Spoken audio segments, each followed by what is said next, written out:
I'm going to give you the whole story and the history of heavy sedation, and I'm going to take you all the way back to the beginning, a long, long time ago in a place far, far away, Philadelphia, 2003. In January of '03, my first feature film, Dirty Laundry, aired out.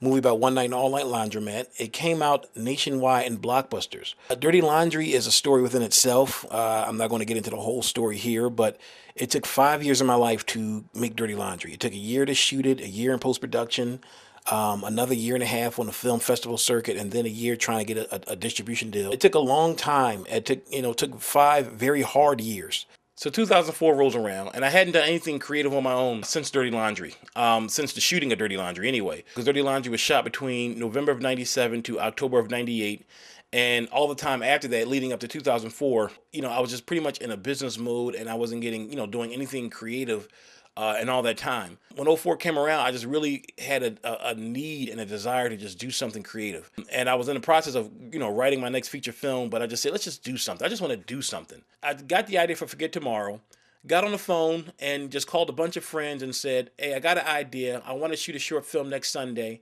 Are you available? It was a week away, and everybody who said they were available, they said, yeah.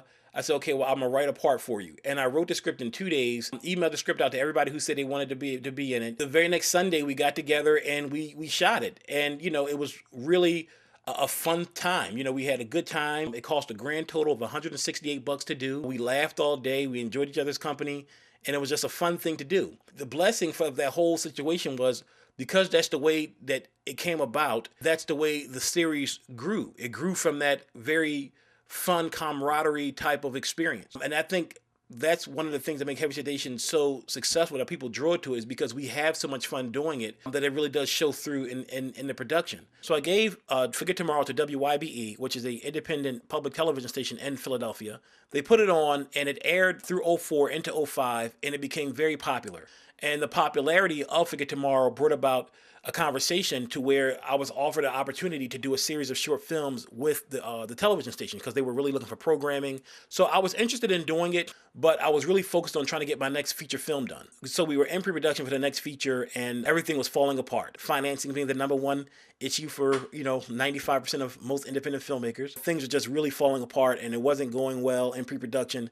And I did not want to have another Dirty Laundry experience. I didn't want to spend the next 3 or 4 years trying to get it made. I wanted to spend my time just really doing something creatively. So I said, so the idea of doing a series became a lot more attractive. So we went to YBE and said, yes, we're interested in doing this series. They're going to air it. It's still all on us independently. The financing, everything was still on me to get done, but they were going to put it on, and we were able to go forward and get sponsors, and the sponsors will help the show grow. But in the meantime, it was all, me financially as far as trying to get the show done, which was okay because we were able to do the shows very inexpensively, and we were shooting them, a lot of them, in 1 or 2 days. So it was okay, going forward in that situation. So the series Heavy Sedation was born. And one thing I want to clear up is the title Heavy Sedation is not a drug reference. The idea of the title comes from that the stories that I hope are so intriguing and that they're so well told that you can't turn away until the story is done.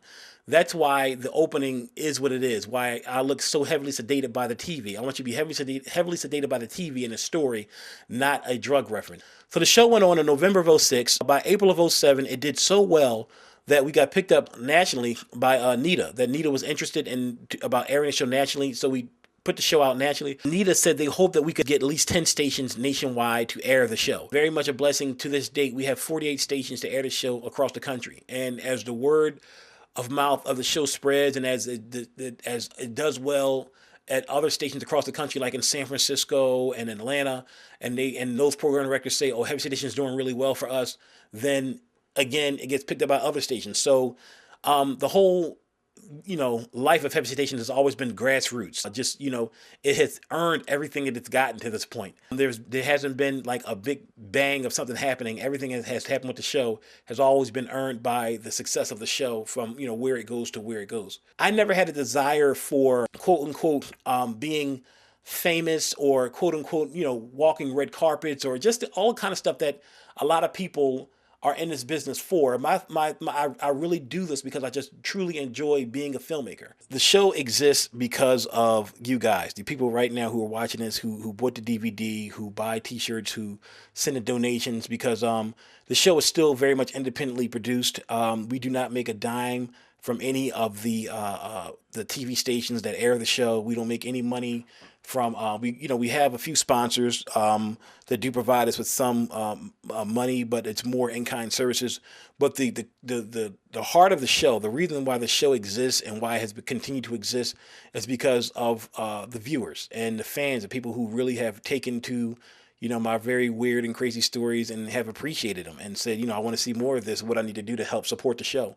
So I really do appreciate you guys, and I do say it all the time, and I really do mean it. I am so very very thankful that I'm able to do what I love to do, and that people out there actually love looking at what I do, actually willing to support it with with a few dollars here and there. So thank you so much.